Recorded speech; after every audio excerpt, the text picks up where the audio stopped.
If you could have a drink with anyone in the theater world, who would it be? I'm Anthony Caporale, and I'm running through my list. Each week, I'll sit down with cast members, bartenders, and personalities from New York's theater district and get a behind-the-scenes look at what it's like to live, work, and play on Broadway. Come have a drink with us on Broadway Bartender. Welcome to Broadway Bartender. My name is Anthony Caporale, and as always, we are here at New World Stages in the heart of Manhattan's theater district, home to my show, The Imbible, A Spirited History, and also our newest show, The Imbible Day Drinking. We're going to start out with a drink called the Miami Beach Cocktail, and as always, you'll find out why in just a minute. We're going to start with a mixing tin, and I'm going to fill it about halfway with ice. And this drink is a variation on really the Manhattan, but even a build on that called the Rob Roy, which is a Manhattan made with scotch. So we're going to start with 1 ounce of scotch per drink, and I'm making 3 drinks. So if you are a math major, you know that is 3 ounces. And I'm doing equal parts dry vermouth, so 3 ounces of dry vermouth. And then that's obviously our Manhattan / Rob Roy base. It would be a dry Manhattan. And then 3 ounces of grapefruit juice to give it a little bit of bitter, but also sweetness. I'm gonna shake that up really, really well. And I wanna chill this drink. I wanna dilute some of that alcohol down. And I also wanna aerate the drink. I wanna introduce some air bubbles. One of the things that I love about working with fruit juices is that they foam up really, really well, and they give you a nice head on the drink, nice froth. That captures all of the aroma in the drink, and so that allows the flavors of the drink to hit your nose. And that's really, the nose does most of the heavy lifting when it comes to taste and flavor. And you can see how wonderful it is. This drink doesn't even need a garnish.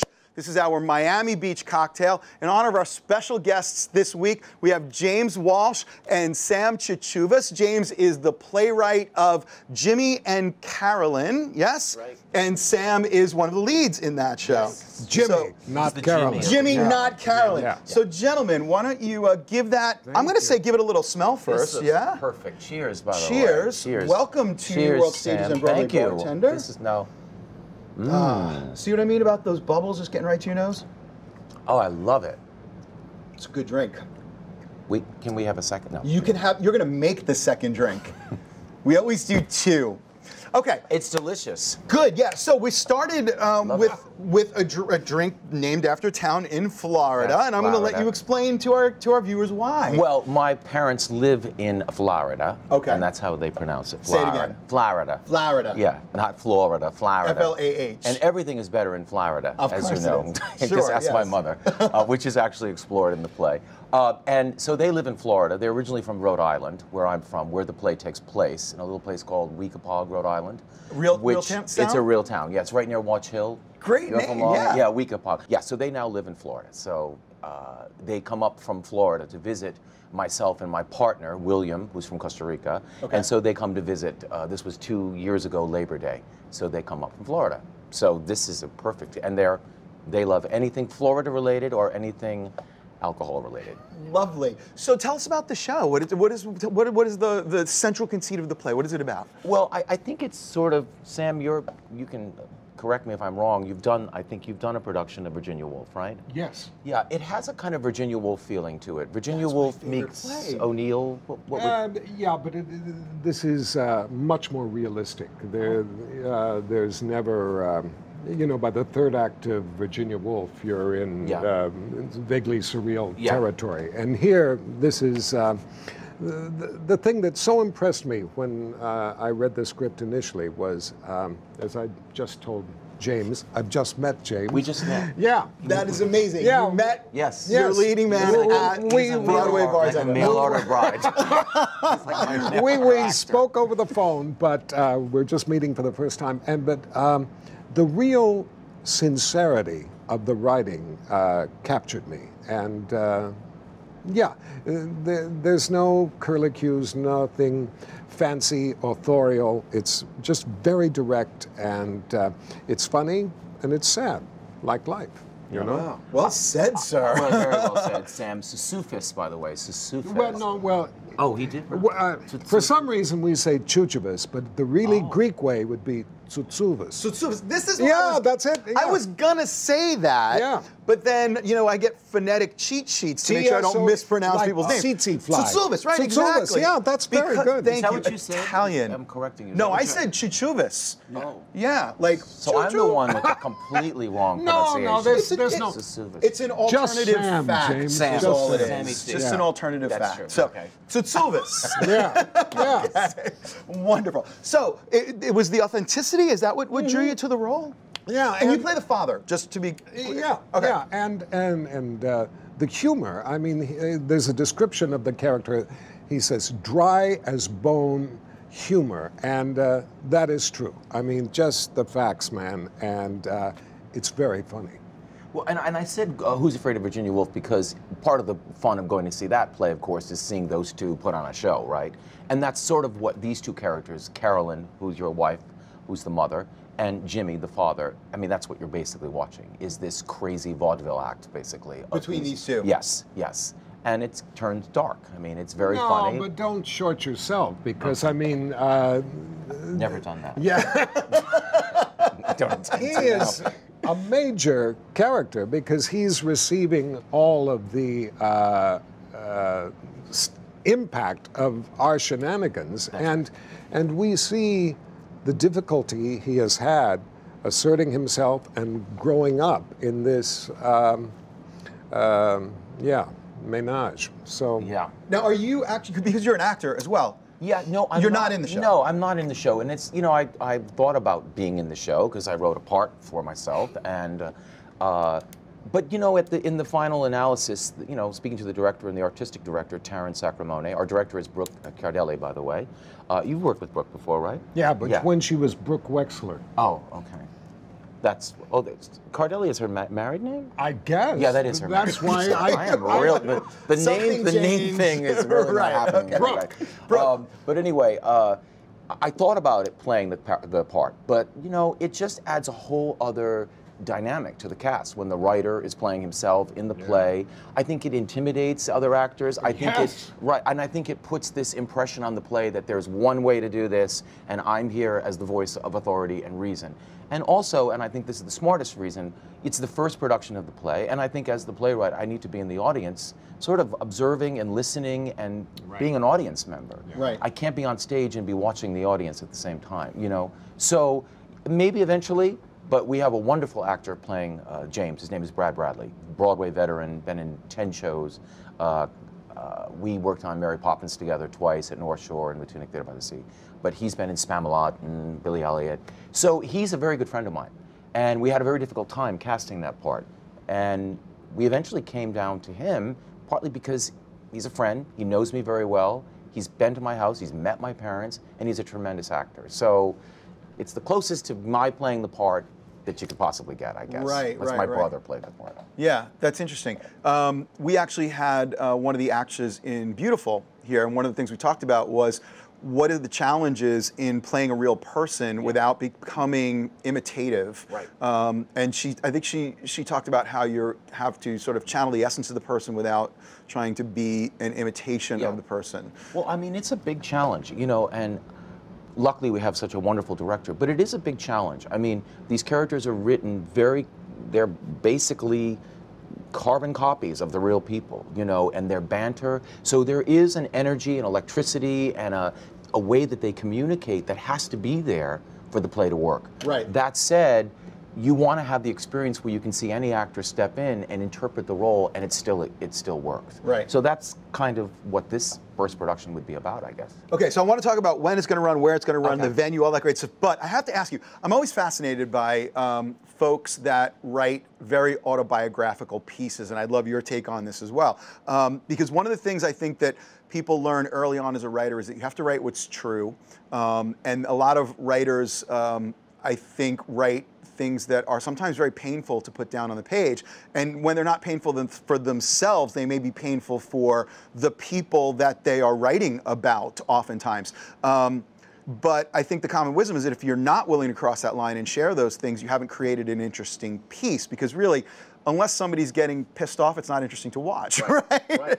That's the reality of it. So how do you, did you draw those lines? How do you draw those lines? Or, you know, your parents are still with us, and they are going to see the show at some point, I'm sure. Talk to me about that process. That's fascinating to me. The play is based on a series, I was just telling Sam this, a series of events that actually happened. What is in that play actually happened. Now, and I thought that it was, you know, important enough and life-changing enough what happened that it should be put into some sort of, I had to put it down on paper. It wasn't a kind of like, oh, that would make an interesting play, that's a good idea. I didn't know what else to do with these events that happened. They were so extreme in a lifetime of, you know, some pretty extreme behavior. And so when I just started writing it, to your point, I know these people so well that the play just, I mean, I hate to say this, but it just kind of wrote itself. In terms of where I had to go, it was a very emotional experience, actually. It's a very emotional experience reading it. I was very emotional in the callbacks, listening to people read, because this is a sort of a crucible of who I am in that play. And so it's not easy, but it's not painful. It's just cathartic, you know. It was a very cathartic experience. And to so make yourself pull laugh. Any punches. You put it all out there. I mean, just off the top of my head, Other Desert Cities, I think the entire play was about whether it was appropriate to write a play about your family. I mean, that was the conflict of the show, right? So because you can't, you know, names were changed to protect the innocent. Well, you can't really do that. It's my dad. You're going to figure that out, right?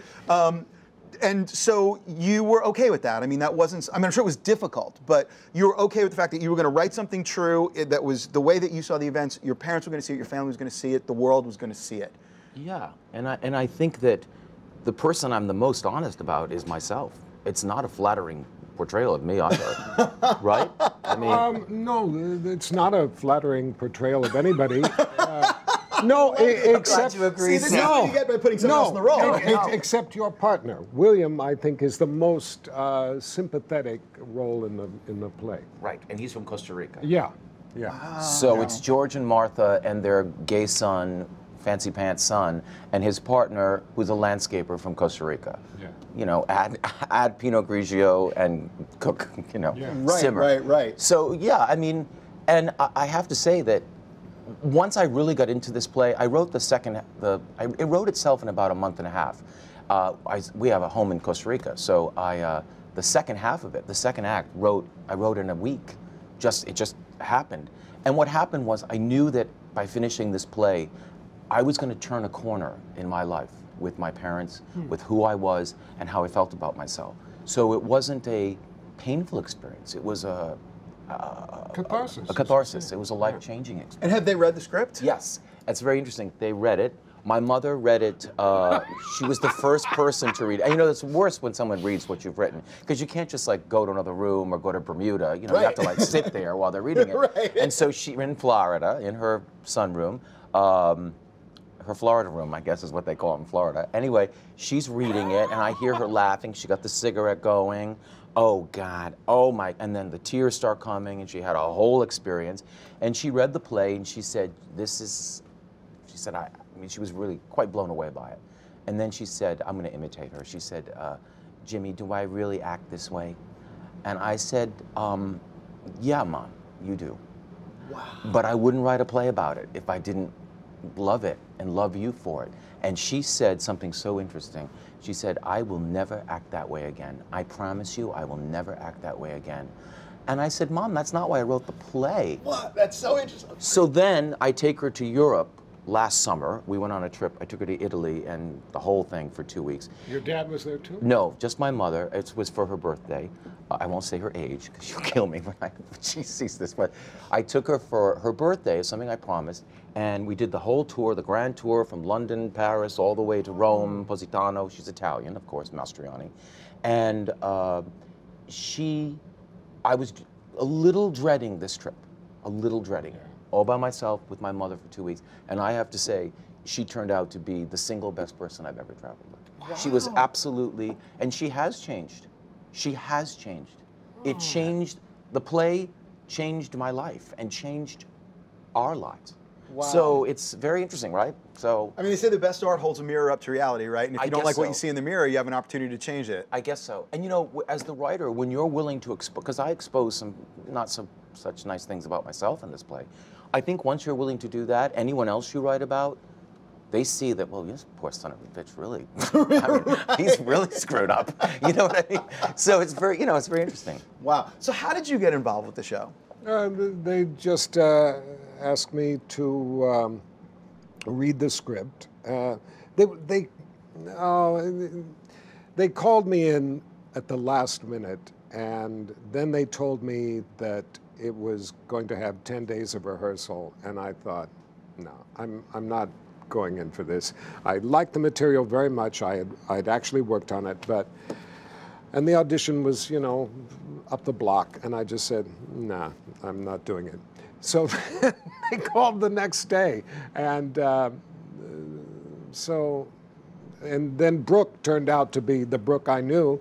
Then Lisa Harrow turned out to be the actress. And because theater is so promiscuous, because you never know who you're going to be acting with. I mean, right. I could go in, read for this role, get it, and then find that the person I'm playing opposite is some harridan that I hate or is not talented or something. So fine, it's terrible. So then, oh, Lisa Harrow, yeah, well, we've worked together very successfully in the past. So I thought, oh yeah, I like this. In 10 days, that's fine. Uta Hagen said, you know, you can do a nice sketch in 10 days, and maybe it's just the beginning of the experience, and then you go on and develop it and whatever. So that's how I got involved. And I'm very happy to be involved in this.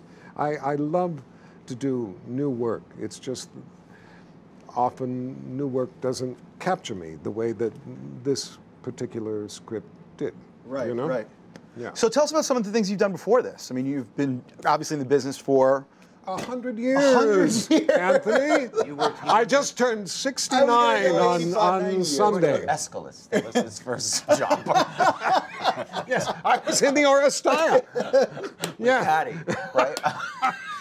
No, I was in the first class of drama at the Juilliard School, and that was my... Whoa! Yeah. Yeah, no, that's nice. Yeah, that's nice. No, and I was a founding member of the acting company by John Houseman, and yeah, Patti LuPone and Kevin Kline and everybody there, and it was a wonderful jumping off place for my career, you know, and I've done national tours and done a lot of Shakespeare and classics and all of that stuff, but all the more reason I love new plays, you know, and I was telling him, I've worked with so many dead authors, and the advantage is that they're not there to screw you up, but they're also not there to answer questions. And I have so many questions, and it's so great that I can go to James and say, well, what, you know, and hopefully he will answer them. I couldn't answer the one you asked me outside before in the green room. I couldn't answer that.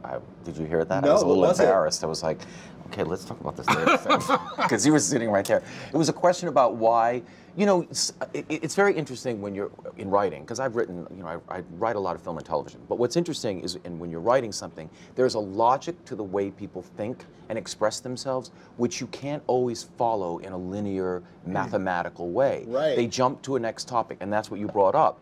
And so when Sam asked me, how does this conversation go to death? I don't know, but I know that it does. Right. Because I know that that's how, you know, and that's a struggle I have with getting feedback, not your feedback, but any kind of feedback, is it's a different brain that analyzes a play than the brain that writes a play. Right. You know, this play doesn't have some big bow on the package resolution, but it has a resolution. Absolutely. But, I mean, it doesn't have a resolution. No, it doesn't. But it doesn't. I think the best plays don't have resolutions. And so, thank you, Sam. And so, when we first we did a major reading on the West Coast with 2 actors out there. One of the things that came back from several people was, I think you need to resolve the story. And I struggled with that. And I thought, well, there is no resolution to this story. There is, in the real story, there's no resolution. There's no resolution to life, so why would, right? Exactly. So why would I put a resolution? Right. I want people to leave the theater talking about what they think happened next. And I happen to think that the end of Act One, we're not going to share it, we're not going to spoil it, but I think the end, how Act One ends, right, is one of the best cliffhangers. I mean, I wanted to write an Act One ending so that when people go out to have their cocktails in the intermission, they're like buzz and can't wait to get back in that theater and see what happens. Yeah, it's a really good ending to Act wow, One. I can't wait to see it. He left himself alone on the stage in a spotlight, but nonetheless. Wow, But that's not the part I'm talking about. No. But it's a very, yeah. So, I would, you know, you're talking about autobiographical material, and I'm reminded of the reports of when O'Neill was writing Long Day's Journey into Night. He'd go up, and then he would come down after 10 hours in the room and just be weeping and spent, and it's a great investment and digging, and yeah. But it's not an intellectual thing. It's not a cerebral thing. It's not, okay, I'm gonna, I mean, once the characters start talking to you and start telling you where they're going with this, you're just sort of taking notes and kind of writing it down. And so they take you to places that are electrifying. I mean, because you're not ready for them to say what they say in the context of what they're saying or what they do. And imagine that. They're in your, right. So you really are transcribing, exercising demons that are in your head. Well, this is why the autobiography is such an interesting form for me, because it's you know, kissing cousins to the biography, which is clearly a documentary form. That's right. And so this is a very unique blend of documentary, fiction, your life, emotion, psychoanalysis, all this stuff, like in this one, you know, work that I just think is absolutely fascinating, and I think on some level must be costly.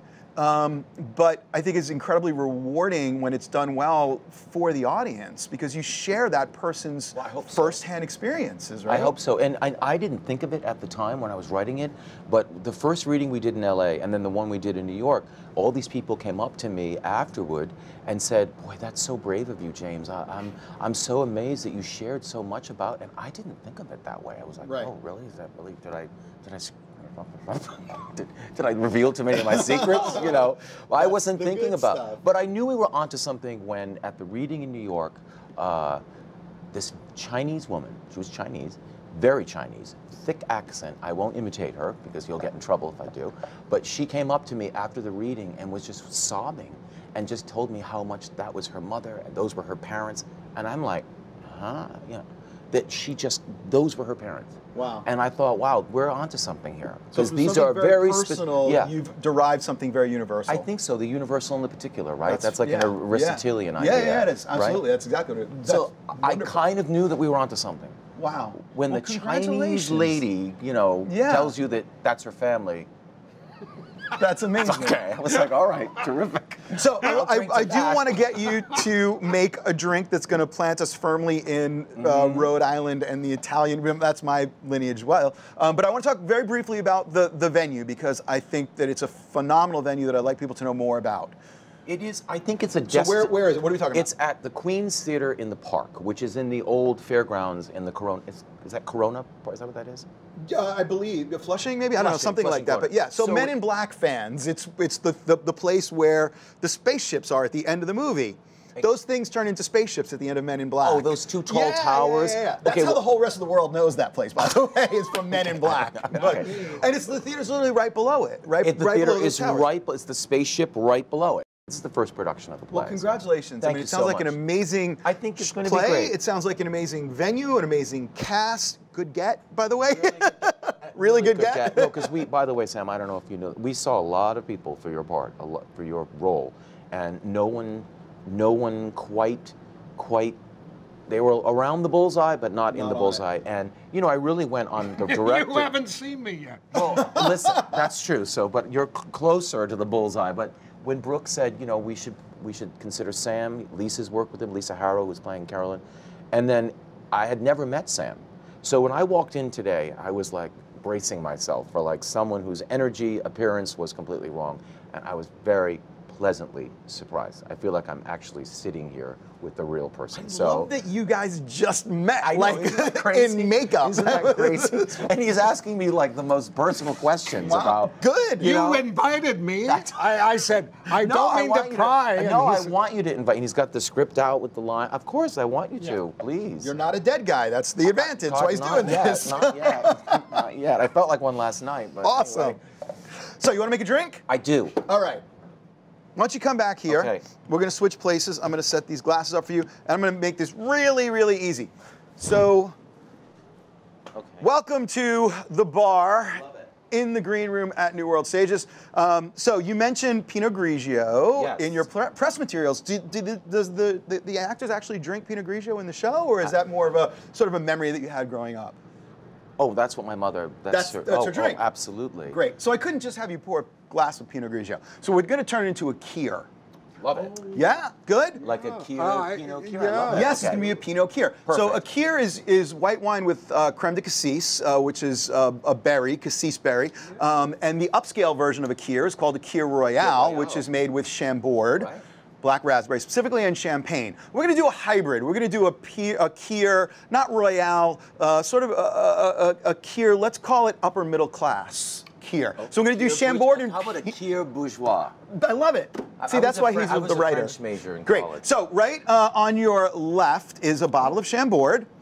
There you go. Wow. And I just want you to do, when we measure without a jigger, we count in our heads, and that's how we know how much. Have you ever pretended bar? I did. Well, so I'm explaining all these things. Yeah, I did. Good. So I was a math major at Columbia, too. So when you said the thing about math, I really feel I had an edge on this. Wow. Math major at Columbia? I went on a math scholarship, believe it or not. Turned actor, turned writer. I love this. I went on a math scholarship, yeah. I was a mathlete. Really? So I was a mechanical engineer, so the acting world is full of us, apparently. I know the music world certainly is full of mathematicians. Oh, well, I mean, math is a language, so Absolutely. Once you master math, you kind of master the patterns of the universe. Yeah. I'm working on another thing, actually, about Isaac Newton, the greatest mind in human history, in my opinion, yeah. I'm working on a new musical. I don't know if you saw that reboot of Cosmos they did a couple of years ago. Yeah, I did. My friend Caravalo and produced it. She's the head of the Fox Animation Studio. I was blown away by it. Anyway, the episode on Newton really blew my mind. I mean, he basically took a fixed universe and set it into motion with all of the math that goes along with it by the time he was like 20 years old, 22 years old, yeah.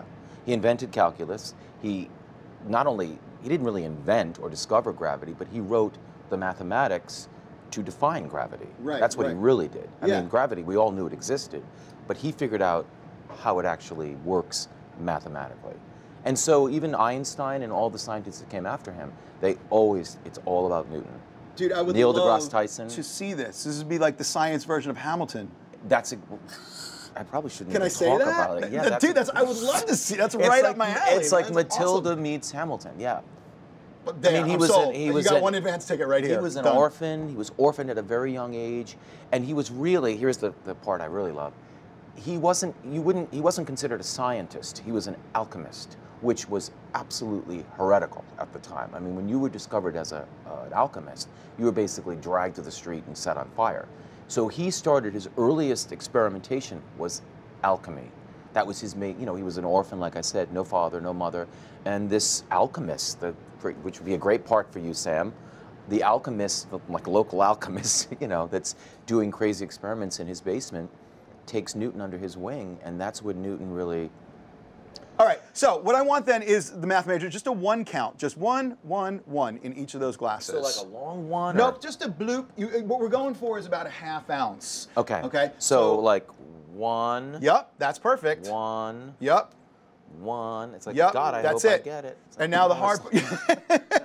Now, there's a bottle of Pinot Grigio. Okay. Should be on Open? your... Yep, You are right so, there. look at this. And this is what bartenders do, right? They go like that. Hospitable, correct. You are hospitable. And now we want to fill this. That's it. This is the end of the drink. Just fill it about 2/3 of the way up. And while we're talking about this, I want to just kind of show, that's perfect. So any glass that's shaped like what we call a bowl, the right level is always the widest part of the bowl. Oh, that's how glass, yeah. So a lot of people think, just so, unless you're in like a, you know, family style red and white checker cloth Italian restaurant, they'll fill it all at the top because it's a little glass. But all the other bowls, you can always tell the right level by going to the widest part of the bowl. Great, look at that. I mean, that's pretty damn That's good, beautiful. Right? Okay, yeah. Yeah, so that is our Pinot Grigio Kier. Now I do this, right? You do that, yes. I always like to do that. I'm crazy about having something to. Well, and aren't you supposed to actually hold your cocktail with a napkin? Well, I mean, I know a drag queen that's maybe in like the Victorian days. I just like to have it there because there's always schmutz on the bar. I see. But the other thing is one that, of those people. Yeah. No. I'll tell you the truth though, is when you do that, there are guests who will come up and just grab the drink off the bar rail, and a lot of times it's not done. You're garnishing yourself. So my indication to the guest is when I place it on the cocktail napkin, that's finished. Well, see, and that is exactly what I intuited when you did that. There you go. There was a ceremony to it, like a geisha tea service kind of a thing. Yeah, and we're all about ritual in the beverage world. We really are. No. Everything. We try and create rituals, shots, and you got to do this before you cheers, and you know. Anyway, all right. So, cheers. Cheers. The Congratulations. In the eyes you got to. Luck. You know that, right? Slancha. Slancha. Ah, that's nice, right? This is perfect. Oh, that is nice. Yeah, Sam, that's really nice. Didn't have a taste for alcohol. So if your mom, if your Italian mom wants to do a version, is have her do Frangelico instead of Chambord, which is hazelnut, and it's Italian, and it's also phenomenal in this. So you can play with all kinds of liqueurs. That is lovely. Yeah, in these. Yeah. And so you're not a drinker. No. But this is something you can enjoy. Yeah. Could have fooled me. Yeah. Sorry about starting off with scotch. Website. Give me website. Give me run date. Give me everything people need to know about tickets. Name the show again. It's Jimmy and Carolyn. The website is queenstheater.org. They have a really nice website, actually. It opens on September 15th, runs for 3 weekends in their developmental black box space. Tickets are not expensive, amazing. I think it runs Thursday through Sunday and then Friday through Sunday. It's all online. There's 2 shows on Saturdays, but it's a standard 2 and 8 or 2 and 7 and whatever. Great. And our viewers can find all that information on BroadwayBartender.com, along with recipes, links, all kinds of good stuff. Gentlemen, thank you so much. Thank you. What a pleasure. I could stay all day here. And I could as well. All our friends are here. We're all cheers. Good luck. Thanks, Congratulations. Anthony, for having us. It's wonderful. Folks, drink well, drink responsibly. Good, yeah. Anthony, you're an ace. I was dreading this. Oh, really? No, you're a good guy. What really, a wonderful, you are a good guy, wonderful compliment. That really means a lot to me. Thank you so much. That's very true. Often Thank you you. do things like this, and you meet the host, and then you get on camera. It's like, wait a minute, what happened to that nice person a minute ago? Right? They turn into this like creature.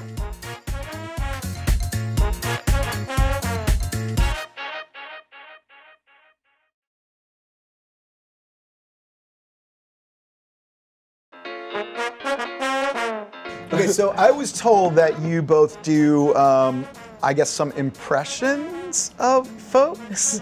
Can we get like a little sample of some of the things that you do? Sure. Yeah? Oh, that's awesome. Okay, what can I do? Do I need to set you up or anything, or you just want to do some stuff? I don't know. How would you set us up? I have no idea. That's why I'm completely useless at this point. Good. So just do your thing. Okay. Well, Melania is kind of like this. Like, oh, Anthony, I'm so very happy to be here with you today. Like that. Go ahead. Go back and forth. I do less impressions, but one of my characters that I really love to do is Conchita, and she's like, "Hola, my name is Conchita, and I will be your chambermaid. If you need anything at all, don't hesitate to ask. Some fresh towels, a bucket full of ice, a turn-down service with a Trump steak on your pillow." And she's a chambermaid at Hotel Mar-a-Lago. Oh man. Yeah.